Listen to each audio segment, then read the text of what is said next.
Olá pessoal, boa noite. Estão me ouvindo? Será que estão acompanhando? Vou colocar um fone aqui para ver se ajuda. Pessoal, para quem está entrando, a gente vai fazer uma conversa aí um pouco sobre a semana, tá? Galera do Armário Coletivo já mandou um alô.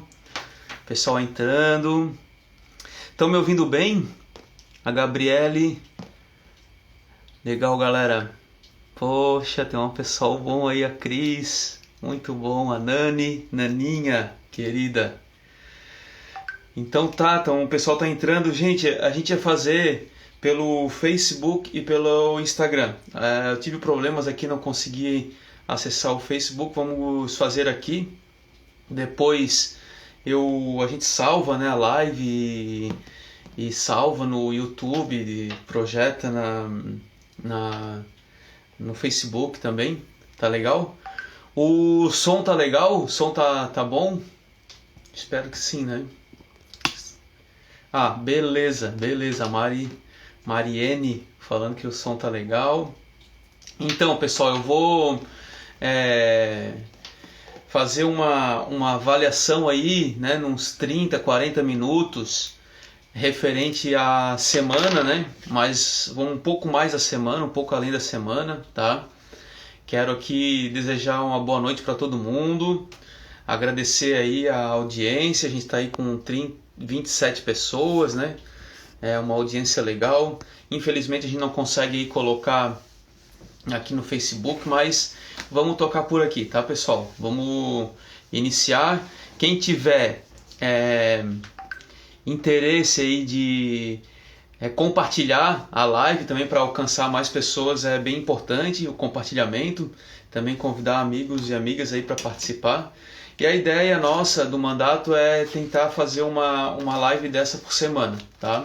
Sobre os acontecimentos da semana na Câmara, da política também nacional, local, né? Especialmente a local, porque eu acho que é onde a gente se dedica mais, mas a conjuntura ela nos exige que a gente tenha também uma análise global sobre o que tem acontecido, né? Então, vocês acompanharam, né? Não sei se viram, mas o nosso objetivo hoje é tratar de alguns temas, tá? Primeira questão do meio ambiente, né? Que vai envolver um relato sobre como vem acontecendo a questão ali na Lagoa da Conceição, mas a gente vai ampliar do que a gente tem feito. Vamos discutir sobre a pandemia e os decretos que saíram essa semana, né? A partir da condição caótica que a gente vive, né? Situação de super preocupação nossa. Vamos falar um pouco sobre como é que está o ambiente da Câmara. E também vamos, por fim, falar do saneamento ecológico, porque a gente postou bastante sobre saneamento ecológico essa semana, né? Então, pessoal, vamos lá. Começando aqui pela questão da Lagoa da Conceição, né? O desastre ambiental que ocorreu há exatamente um mês, né? Hoje completa exatamente um mês que rompeu a lateral ou a barragem, né? Da estação de evapoinfiltração da estação de tratamento da Lagoa da Conceição. Então, a estação de evapoinfiltração, né, ela é uma estação é lagoa, né, que daí a gente chama de lagoa de evapoinfiltração. Ela recebe o esgotamento tratado, né, pós-tratamento da estação de tratamento de esgoto da lagoa, que recebe o esgoto das casas ali da bacia da lagoa, do centrinho da Lagoa da Conceição, das rendeiras, né, de algumas regiões ali, e depois de tratado é jogado nessa lagoa de evapoinfiltração. Essa lagoa é antiga e ela rompeu naquela situação, né? E aí a gente pode falar por vários casos. Esse rompimento trouxe um desastre enorme para aquelas famílias. Mais de 60 famílias foram atingidas diretamente, em diferentes níveis. Teve gente que perdeu a casa por completo, teve gente que perdeu a casa parcialmente, teve gente que até hoje não voltou para casa, tem gente que parou todo o seu trabalho, né? E estava na sua casa e de repente foi atingida sem ter a menor responsabilidade sobre aquilo, né? Sem contar que todo aquele volume ele passou pela casa das pessoas e as pessoas relataram o odor, a lama, né, o fedor que tinha aquilo. E aquilo foi parar na Lagoa da Conceição, um volume altíssimo, né, de material que foi depositado ao longo desses 20 anos ali naquele local. Então é um impacto grande, parece que não, foi pouco falado, né?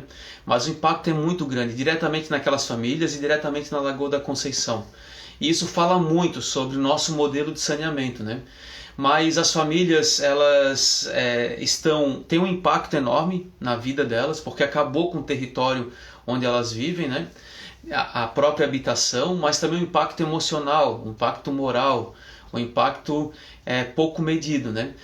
Nós nos aproximamos da atuação da comunidade. A comunidade criou uma comissão que representa as famílias, né? E a gente instituiu uma comissão parlamentar especial na Câmara. Foi um movimento importante porque não tinha o diálogo entre entre a Comissão de Moradores e a Casan. Estavam tendo um problema de diálogo. Mesmo a Casan, a Defesa Civil, o Corpo de Bombeiros lá atuando, ainda não tinha um espaço de negociação e de diálogo. E a Câmara instalou esse espaço através da comissão.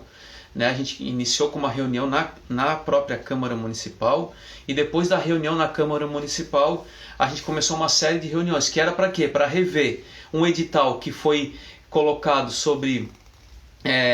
foi apresentado para os moradores. Alguns moradores já estavam assinando o edital para ressarcimento dos danos materiais, mas que ele também acabava, além de ressarcir esses danos materiais, acabava isentando, né, as famílias sobre todo e qualquer outro dano. Então isso era um problema. As famílias reivindicaram que esse edital fosse revisto. As famílias também estavam reivindicando que a Casan reconhecesse a comissão de moradores como uma comissão para interlocutar com a Casan, e a comissão também estava reivindicando o auxílio emergencial, ou a verba emergencial, né? Isso foi colocado no papel, a comissão acatou, a Casan acatou esse reconhecimento da comissão, acatou também, abriu a negociação para rever o edital e acatou a possibilidade de pagamento de um auxílio emergencial. Nesse percurso, né, da revisão do edital, tinham 3 pontos fundamentais: o pagamento desse auxílio emergencial, que foi garantido fora do edital, né, uma ação à parte. Tinha o pedido de pagamento do lucro cessante daquelas famílias, né, porque muitas daquelas famílias viviam da atividade econômica da sua própria residência, seja fazendo marmita, seja trabalhando de Uber, seja alugando seu espaço para atividades, pousadas, Airbnb e assim por diante. Então, ali as pessoas viviam daquele território, né? Então, esse era um outro pedido, lucro cessante, e o outro era uma assessoria técnica independente que fizesse análise sobre os impactos, né? A negociação foi tomando conta, garantiu o auxílio emergencial, garantiu o entendimento de que tem os danos materiais, os danos imateriais e o lucro cessante, né? Agora, o edital não garantiu a contratação de uma empresa independente. Toda negociação tem seus limites, chegou no limite, né? E acabou que o edital foi lançado. Os moradores ainda reivindicam alguns pontos, como a questão da forma de medição dos lucros cessantes, dos danos materiais, né? E também, conjuntamente, reivindicam assessoria independente, que também não foi garantida no edital.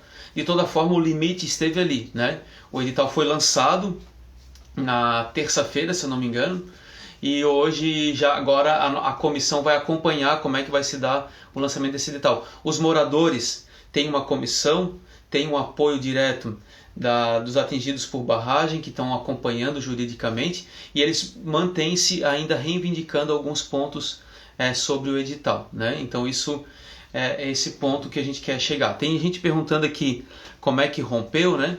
Então o rompimento é um questionamento que nós fizemos. O mandato questionou oficialmente, né? Perguntando como tanto para a ARESC, a agência reguladora que tem o papel de fiscalizar os equipamentos de saneamento da cidade, quanto também questionamos aos órgãos ambientais licenciadores, o IMA e a Floran, sobre as condições que estavam instaladas aquilo ali, e para a Casan também como é que se estava a manutenção e os instrumentos de risco, né? Agora, o que a gente observou e percebe é que aquele espaço não tinha um protocolo para acidentes dessa magnitude, dessa dimensão. Isso ficou muito evidenciado. E também a própria Casan não tinha protocolos de lidar com essa situação com os moradores. Por isso foi importante a Câmara participar desse processo. Isso deflagra um pouco de um questionamento sobre como estão operando as estações de tratamento de esgoto na cidade. E eu quero aqui reforçar um tema que eu venho falando, né? Que esses equipamentos eles são operados pela Casan. A Casan ela tem um termo de cessão, de concessão do serviço de saneamento no município que é atrelado e que é sob responsabilidade do prefeito, do município. E que ela é fiscalizada por um órgão fiscalizador, pela Aresc. E para ela instalar esses equipamentos, esses empreendimentos, ela precisa passar por um processo de licenciamento. Então, o saneamento básico, o tratamento de esgoto, os equipamentos, os empreendimentos que tratam esgoto, eles são de uma complexidade, está envolvido vários atores, né? E é nessa complexidade que se reconhece a necessidade também de responsabilizar e de pedir o posicionamento desses diferentes atores do processo. O fato é que quem opera é quem também tem que dar a resposta naquela situação, numa situação de rompimento, né? Se a Casan construiu aquela lagoa de evapofiltração, a lei, sobre a ótica de um empreendimento, enquanto uma construção de uma lagoa, né, ela precisa também ter os seus termos técnicos de acordo com o quanto suporta aquilo, o quanto rompe. Esses eventos climáticos extremos têm que estar previstos em todo projeto de obra. Os extremos estão previstos, né? É um princípio do planejamento. Eu sou engenheiro agrônomo, a gente tem na agronomia, na minha graduação, a gente tem disciplinas sobre projetos, né? De obras, especialmente obras agrícolas, né? E a gente tem que projetar os eventos extremos e os extremos, né? Então, eu queria colocar assim esses pontos porque é uma complexidade o tema, né? É óbvio que a Casan ela é a principal, e o que nós tentamos enquanto comissão parlamentar especial desse tema é garantir que esse espaço institucional ele fosse valorizado, né? Mas mais do que isso, a gente também quer que a Casan consiga dar uma resposta qualificada para esse momento, né? Um momento de uma tragédia para aquelas famílias, porque ninguém espera que aquilo aconteça, assim, providencial, e graças a Deus que não aconteceu nada, não teve nenhuma pessoa morta naquele incidente, graças a Deus, né? Mas ao mesmo tempo ficou essa questão, a gente ficou concentrado nesse tema. Paralelo a isso, todo mundo aqui vem acompanhando que o grupo Ecoando Sustentabilidade, que é um conjunto de laboratórios e grupos de estudos e trabalho da Universidade Federal de Santa Catarina, vem fazendo também um monitoramento independente das condições ambientais da Lagoa da Conceição, com análises, com dados, informações, com laudos, que lançaram 3 laudos até então, né? Também estão dedicados a apresentar propostas de biorremediação para aqueles indicadores que eles têm encontrado, né? Então, esses pontos são importantes, né? Aqui foi colocado, aqui, eu acho que é o Vitor colocou, um detalhe importante: aquela lagoa de evapofiltração, ela está dentro de uma unidade de conservação, né? Dentro de um parque municipal, um parque natural municipal das dunas da Lagoa da Conceição, que começa ali na Joaquina, Lagoa da Conceição. Não sei se vocês sabem, esse parque vai até a Lagoa da Chica, pela Restinga. É um parque importante, tem uma importância do ponto de vista da fauna nativa, né, que tem esse ambiente como uma circulação, sabe? E esse parque, essa unidade de conservação, ela é fundamental, né? E vocês sabem que eu acompanho o debate sobre a questão das unidades de conservação, já fui da frente parlamentar das unidades de conservação, e a gente precisa ter condições adequadas para operar e dar condições de gestão dessas unidades de conservação. O nosso território da ilha de Santa Catarina, quase 25% dele está recoberto por unidades de conservação federal, estadual e municipal. Só municipal, se eu não me engano, eu posso estar falhando aqui, mas se eu não me engano, é um território de quase 16% do território. Então são unidades de conservação importantes que precisam de recursos, precisam de pessoal, precisam que os técnicos da Floran tenham autonomia para esse processo, né? Então, coloco esses elementos, tá? A estação de tratamento junto com a lagoa estão dentro de uma unidade de conservação. Ali, para operar aquela unidade, para operar aquele equipamento de saneamento, precisa ter as informações técnicas e os licenciamentos ambientais que foram dados pelo IMA e foi agora transferido o licenciamento para a Floran. Tem a agência reguladora, que é a agência que fiscaliza a operacionalização, e tem o órgão que opera, que é a CASAN, que tem a responsabilidade sobre a operação daqueles equipamentos, tanto da ET quanto da lagoa de evapofiltração, que é uma tecnologia, certo? Assim, diferente daquela estação de tratamento de esgoto lá, que chamam que é da Barra, que é lá do Rio Vermelho, do caminho do Rio Vermelho, dentro da unidade de conservação do Parque do Rio Vermelho, que ele trata e tem um lançamento através de um emissário para dentro da lagoa, ali na própria lagoa, naquela região da Ponta Norte. Então, isso é um fato. Falei sobre a questão desse equipamento, falei da complexidade que está envolvendo o saneamento, falei também sobre a condição dos moradores. Nenhum daqueles moradores queria estar passando por aquilo. Eles estavam nas suas casas, aconteceu por volta das 6 horas da manhã, ainda bem que foi nesse horário, um horário providencial, que estava de dia, as pessoas conseguiram, com toda a dificuldade, ainda não teve nenhum acidente mais grave, isso foi muito importante, não ter nenhuma morte. Tem pessoas que não voltaram para suas casas ainda, tem pessoas que estão com sequelas psicológicas do ponto de vista do que aquilo representou, né? A gente tratou de conseguir mediar uma relação entre a CASAN e a comissão de moradores, avançou até um ponto, e agora a gente precisa avançar sobre outros pontos, né?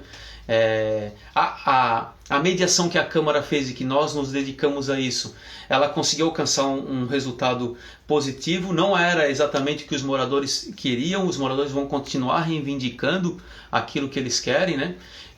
Porém, a gente está fazendo nosso papel. Também falei que, paralelo a isso, o grupo Ecoando Sustentabilidade, que é um grupo de profissionais, pesquisadores, professores, técnicos, que são renomados no Brasil e no mundo no tema sobre análise de água, ecologia de águas e assim por diante, vem fazendo um trabalho independente de análise desde o primeiro dia, né?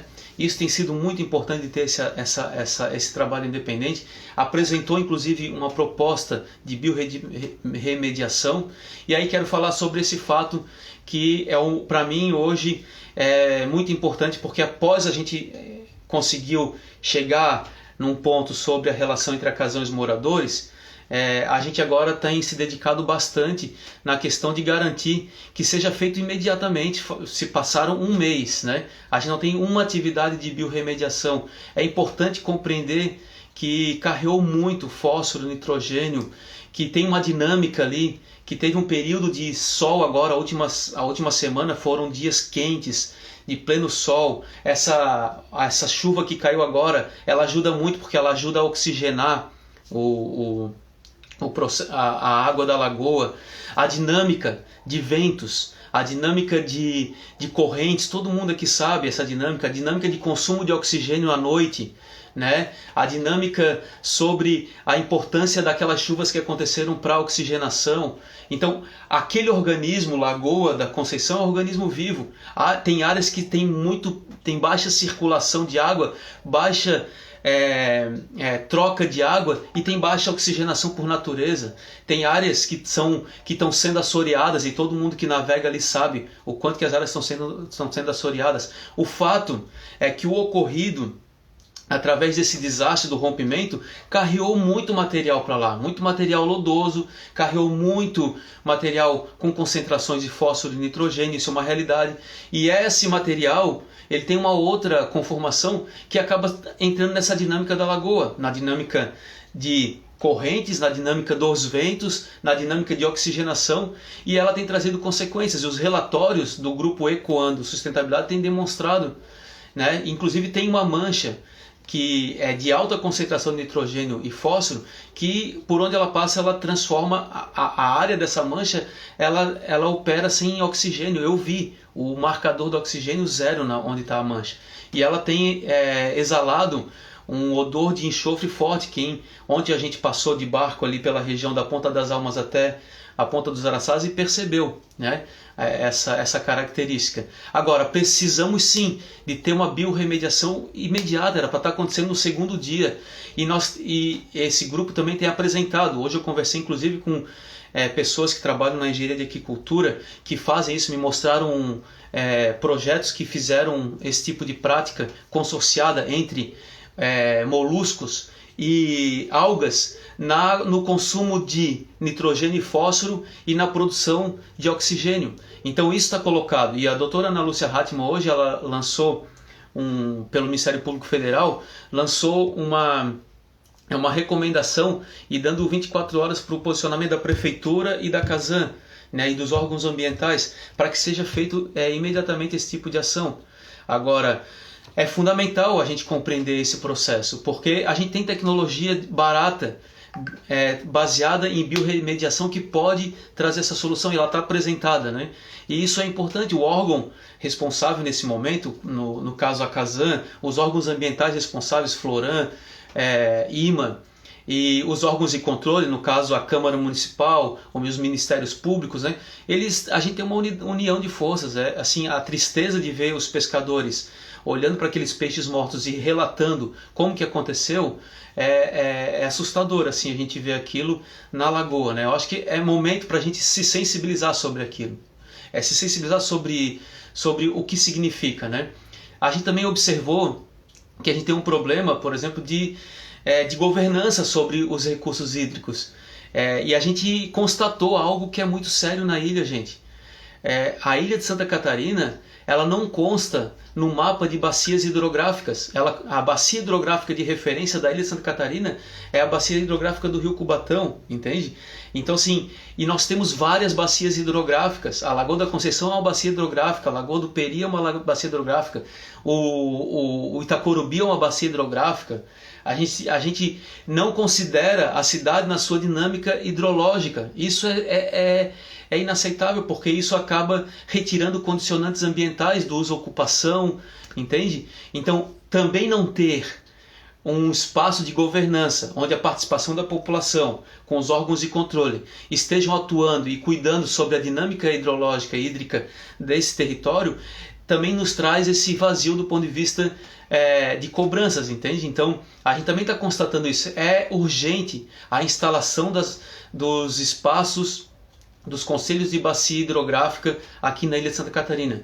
E é urgente a gente reinstalar e reconsiderar as bacias, que o território da ilha é composto por bacias hidrográficas, e o território do continente também é composto por bacias hidrográficas. O que está relatado no plano de saneamento, se vocês forem observar, está relatado que os rios e córregos são canalizados e tem um outro termo que foi usado. Então, acho que isso é importante relatar aqui, tá? É bem importante relatar. Quero aqui dizer da importância desse trabalho que está sendo apresentado como uma solução. E é uma tentativa, e já deveríamos estar instalando esse trabalho, certo? É importante também a gente rearticular as organizações comunitárias do entorno da lagoa para a gente realmente ter uma ação efetiva, né? E rearticular na perspectiva da instalação de saneamento básico para aquela comunidade. E não deixarmos na mão aqueles moradores e moradoras que foram atingidos e afetados diretamente. o que eu queria trazer para vocês também é um debate que foi colocado aqui. E eu aproveito aqui algumas pessoas que estão acompanhando e que estão sendo bem ativas aqui nos comentários, que eu não estou conseguindo acompanhar, mas que a gente vem propondo há um tempo a questão do saneamento ecológico, né? E eu quero dizer para essas pessoas diretamente que o saneamento ecológico ele não é colocado como uma resposta a esse momento crítico do qual a gente está vivendo, né? O saneamento ecológico ele é um dos elementos para as soluções que a cidade de Florianópolis precisa, tá? E ele não é a solução para todo mundo e para todas as realidades, mas ele pode ser a solução para muitas das realidades do qual a gente está vivenciando. Um modelo descentralizado, um modelo que a gente vem defendendo de tratamento no próprio lote, isso quem é técnico sabe do que eu estou falando. A gente postou 2 projetos, fez 2 postagens sobre a questão do banheiro seco. Dizer que tem estudos científicos demonstrando o tratamento do banheiro seco através de 2 formas. A compostagem termofílica, que mata os patógenos por termossensibilidade, tá? E o tratamento por alcalinização, que mata os patógenos por diferenças de pH. E isso não sou eu que estou dizendo, isso tem literaturas falando. Para quem está aqui, eu acho que o Vitor ele colocou muito ali nos comentários e eu não consegui responder porque está uma correria mesmo, mas ele procura lá, tem trabalhos acadêmicos da Sofia Lemos, por exemplo, que ela fez avaliação do ponto de vista sanitário do tratamento por compostagem termofílica de banheiro seco. A professora Maria Elisa Magri tem uma extensa bibliografia e produção que é através do saneamento ecológico, e ela traz aí elementos fundamentais sobre a sanitização do tratamento por alcalinização. Inclusive ela trabalha no seu doutorado uma quantidade ideal de material para ser levantado. Nós temos na engenharia sanitária e ambiental estudos muito qualificados sobre o saneamento ecológico, né? E outra coisa, quando a gente coloca isso como possibilidade, não é para resolver o problema crítico e agudo que a gente está vivendo, mas é para dar outras opções. A minha posição particular, técnica e política é que o saneamento da cidade de Florianópolis ele precisa ser um mosaico de soluções. A gente precisa ter umas estações para o lançamento. A gente tem problemas, nossos corpos hídricos não conseguem receber essa quantidade de tratado, e esses índices que os tratados são levados para esses corpos hídricos. O Rio Tavares não tem condições, a Lagoa da Conceição está mostrando que não tem condições, os rios que tem aí estão mostrando que não tem condições. Então a gente precisa, por exemplo, de ter parques de jardins filtrantes, onde esse material rico em fósforo e nitrogênio, ele pode ser absorvido por plantas, e essas plantas, fazendo fotossíntese, elas recuperam esse material como biomassa. E para isso a gente vai precisar, claro, de grandes áreas. Mas qual é o problema de a gente reservar 100 hectares, 200 hectares no sul da ilha, 250 hectares no norte da ilha para essas estações, e isso serem parques filtrantes para a cidade? Por que não associar isso a sistemas de tratamento biológico e natural dentro de pequenas coletividades? Por que não associar isso a trabalhos de saneamento ecológico individual, como o banheiro seco em algumas situações? Então esse conjunto de situações e de soluções é que podem trazer o resultado. E sem perder a perspectiva do saneamento como estratégia, vamos chamar assim, geral, né? Como a garantia e o que a gente está tentando buscar há muitos anos, que é a universalização do saneamento. Uma cidade com saneamento é uma cidade muito mais saudável, muito mais economicamente ativa, é uma cidade muito mais justa, porque é saneamento para todas as pessoas, sabe? Então, acredito muito nessas possibilidades. Sobre o projeto de lei, a gente está construindo, e não é um projeto de lei só, a gente tem que alterar, por exemplo, normativas da vigilância sanitária, do Código de Obras, sobre a concepção de saneamento. É uma mudança de paradigma necessária.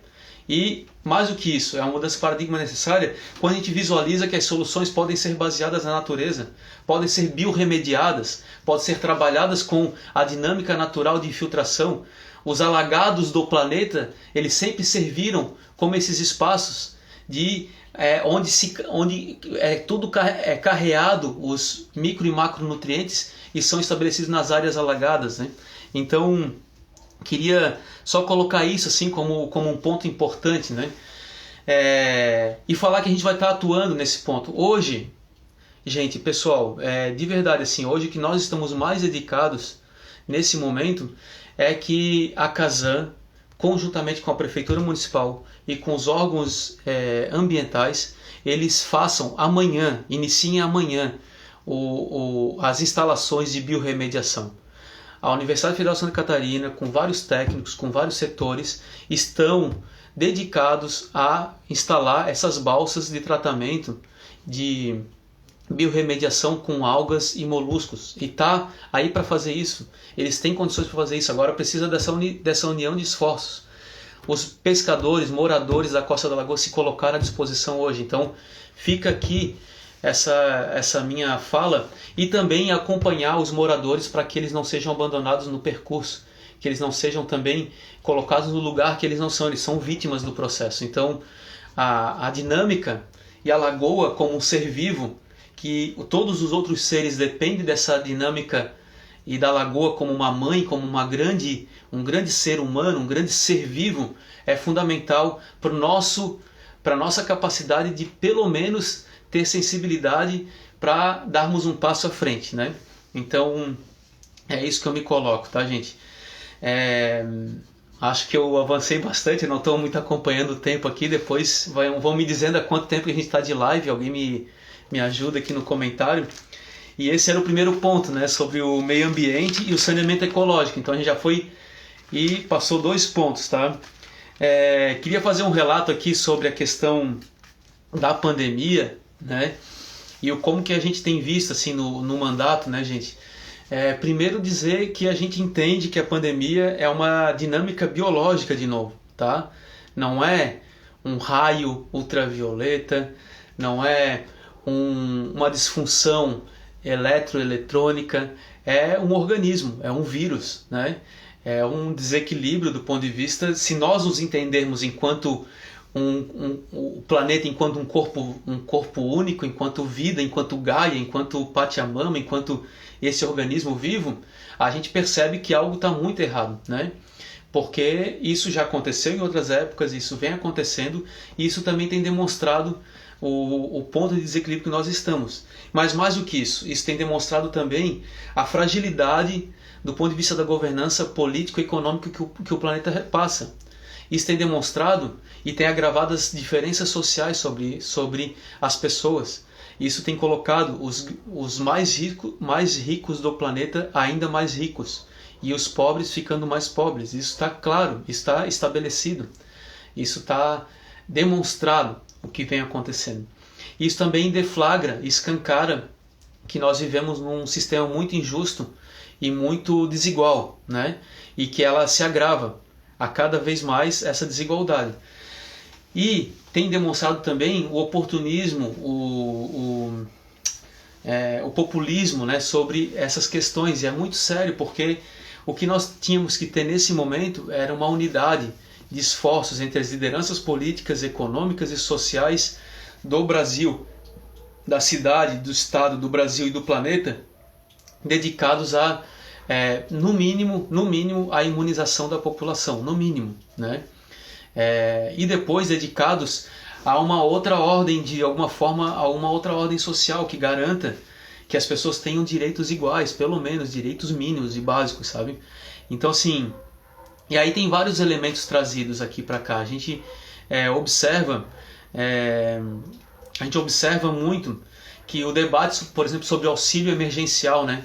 Poxa, como que a gente vai criticar a necessidade de um auxílio emergencial sabendo que tem pessoas que não têm condições de comprar comida? E isso é real, está na nossa porta, isso chega, essa demanda para nós todos os dias.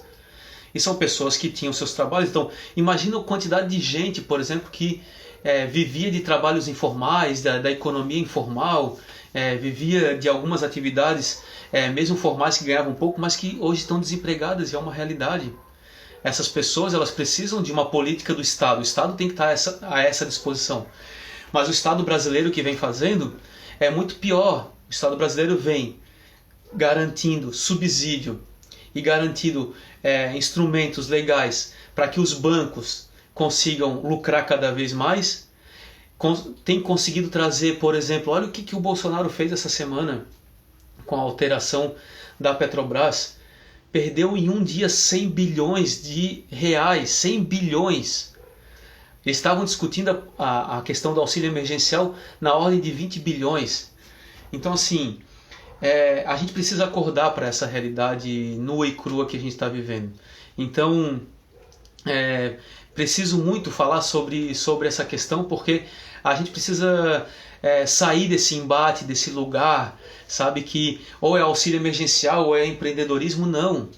Na verdade, a gente precisa de uma nova ordem social e econômica que consiga dar condições básicas para as pessoas e consiga garantir o mínimo, né? Nós propomos aqui na Câmara um auxílio emergencial municipal e a gente tem dotação orçamentária para isso. Por exemplo, o orçamento municipal, ele contém valores para ser investido nas festas de final de ano, para a prefeitura fazer a virada da prefeitura, fazer a festa de Natal. Esse dinheiro não foi usado, não teve essas atividades. Por que esse dinheiro não pode ser revertido para um auxílio emergencial para famílias que estão realmente em necessidades, né? É básico e tem orçamento para isso, é uma questão de prioridades, entende? A prefeitura abriu crédito emergencial lá na pandemia do ano passado de 100 milhões de reais para fazer asfalto. Por que não abre crédito emergencial para uma política de renda básica? E por que não abre crédito emergencial para uma política de renda básica e para o setor cultural que está completamente parado? Então é possível, tem instrumentos para isso. Agora, a concepção e a visão de mundo, a visão econômica, de que o lucro precisa garantir mais lucro e que as pessoas que não conseguem estar aptas ao mercado não podem ter nenhum outro recurso e o Estado não cumpre essa função, que também nos tranca nessa questão. Em Florianópolis, os mais sensíveis hoje sim o setor cultural e toda a cadeia do setor cultural, a gente sente isso. Os mais sensíveis estão sendo as pessoas mais pobres, gente. E na cidade, é uma cidade que invisibiliza e que exclui, querendo não mostrar que nós temos uma população empobrecida sim e que precisa de políticas sociais para isso, né? E que a gente precisa, enquanto papel nosso parlamentar e de figura pública, de não corroborar e não colaborar com essa invisibilidade. A gente tem que trazer à tona esses casos e trazer propostas. E a gente trouxe essa do auxílio emergencial. Estaremos fazendo uma live especialmente com a bancada do PSOL que propôs o projeto de lei, ou no domingo ou na segunda, a gente ainda está vendo, tá? Aí a gente vai publicar nas redes sociais. No mais, a gente tem a questão da volta às aulas, que é problemático. A gente tem a questão das unidades de saúde, os centros de saúde, que operam hoje com limites do ponto de vista, porque também tem um desmonte da política de educação e saúde no município em curso. A gente pouco observa isso e a pandemia tem mascarado inclusive essa política, né? Tendo em vista que temos aí organizações privadas para operar centros de saúde e unidades escolares, né? A gente precisa fazer um debate mais ampliado sobre a questão da volta às aulas. A gente tem um problema sério de transporte público. Desde o início da pandemia, há um ano, o transporte público tem sido operado, reduzido com 50% dos horários, tem atolado de gente, trabalhadores e trabalhadoras expostas. A gente levou e abriu a gente representou o Ministério Público Estadual, foi aberta uma notícia de fato, eles estão pedindo informações tanto para a Prefeitura quanto para o Consórcio Fênix, porque o nível que opera as principais linhas, ou a grande parte das linhas de ônibus hoje, elas são lugares de transmissão declarados, assim, e aumenta muito, expõe muito os trabalhadores e trabalhadoras que precisam. São pessoas que saem das suas casas e que precisam daquele emprego, que precisam trabalhar e que voltam altamente expostos para os seus lares com altos níveis de exposição. Então a gente também fez esse trabalho de representação junto ao Ministério Público Estadual, né? E agora a gente vai acompanhar. Semana que vem a gente traz mais informações sobre isso. Isso já circulou há um tempo, né? A outra é que saiu uma notícia do prefeito Jean Loureiro e a própria Câmara Municipal de orientar sobre o trabalho virtual ou trabalho remoto, né? Então, se a Prefeitura Municipal coloca isso para os seus serviços essenciais, os seus serviços prestados da administração pública municipal e a Câmara também, isso é um passo para demonstrar que esse momento é um momento muito drástico, muito sério que a gente está vivendo já há bom tempo, né, nessa condição que precisa ser revista todas as outras medidas, né? E a gente vai estar aqui muito na defesa da vida, né, mas que isso precisa compensar com medidas emergenciais de renda para as pessoas também, especialmente aqueles que perderam o setor cultural. Volto a dizer porque a gente tem muitas pessoas próximas que viviam dessa atividade e que têm sérios problemas, né? Como é que está o meu tempo aí, pessoal? A gente já está com quantos minutos de live? Só para eu entender aqui. Se alguém puder me dar um...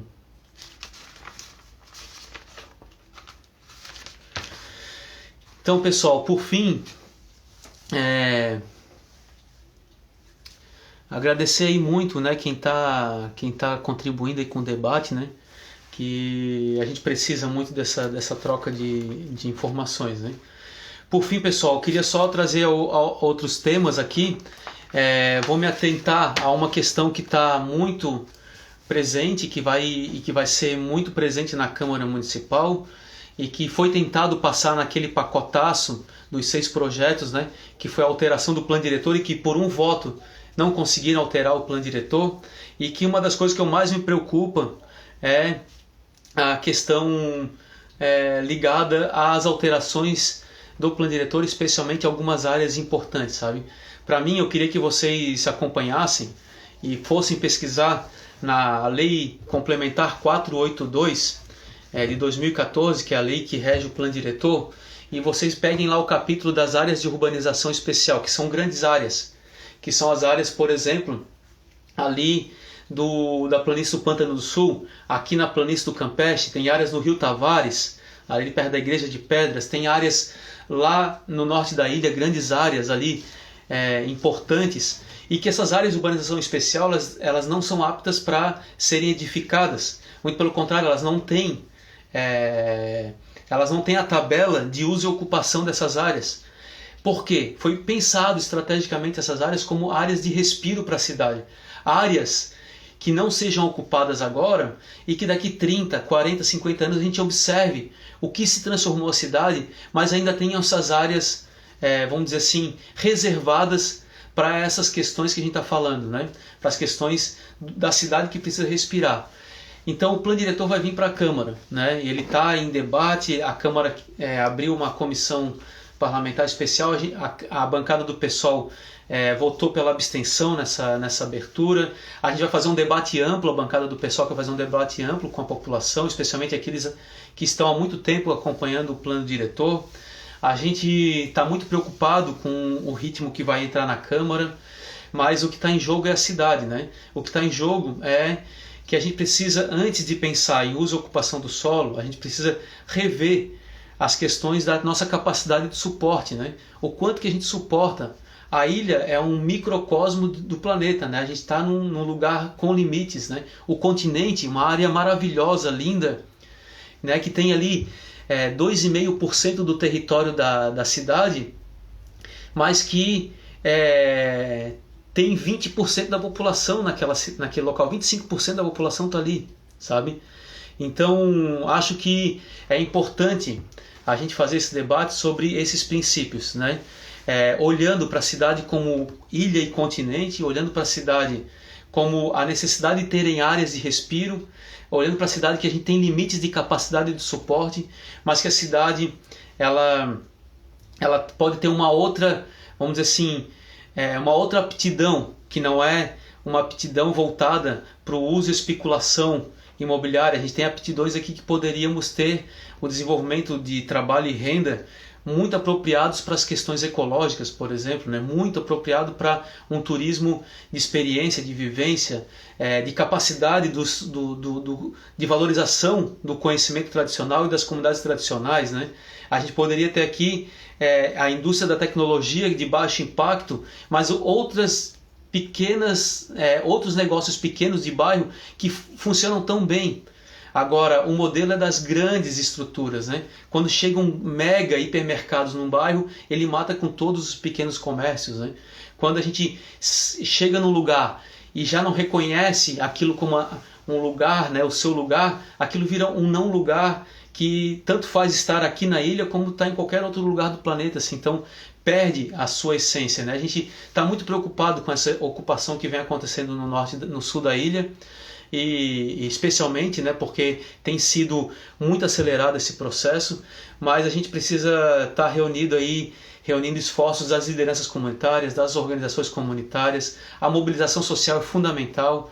A gente não pode se entregar nesse momento, a gente precisa resistir e se reinventar nesse momento para conseguir mostrar que o que a gente faz agora reverbera para todo o futuro. Né? Então, queria colocar essas questões. Vamos trazer mais informações sobre a questão das alterações do plano diretor que podem estar em curso, mas queria também que vocês fizessem uma leitura e buscassem a Lei Complementar 482 de 2014 e olhassem lá o mapa para as áreas de urbanização especial. A gente precisa preservar, a gente precisa garantir que essas áreas não sejam ocupadas, não tenham ocupação nesse momento, que elas sejam os respiros dessa cidade, sabe? Então é isso, pessoal. Acho que estamos aí quase terminando. Agradecer aí ao pessoal que acompanhou, né? E a gente está com muita vontade de fazer essa live uma vez por semana. Quero agradecer todo o mandato. Estou aqui hoje, né? Mas tem muita gente do gabinete que trabalha todos os dias com todas as temáticas que a gente levantou, né? Então aí considera aí o João, a Gislaine, a Luana, né? O André, o Caio, o Toninho, a Carlinha, a Letícia, a Edna, né? Que estão aí nas suas atuações. A gente tem atuado aí com as comunidades, né? Na promoção da agroecologia. A gente vai fazer um curso de saneamento ecológico em paralelo às legislações que nós vamos apresentar para a Câmara Municipal. Nós vamos fazer também uma formação aí para impulsionar a lei da Zona Livre de Agrotóxicos, né, com formação agroecológica. Então a gente está nessa perspectiva. Agradecer aí todo mundo. Tamo junto aí, pessoal. Agradecer todo o grupo de apoio aí também do mandato, que dá muita força. Estou vendo aqui algumas pessoas, a Gabi, a Cris, né, a Gisele, então todo mundo que está aí. Beleza? Espero que na próxima quinta a gente se encontre aqui de novo. E um abração para todo mundo. Valeu!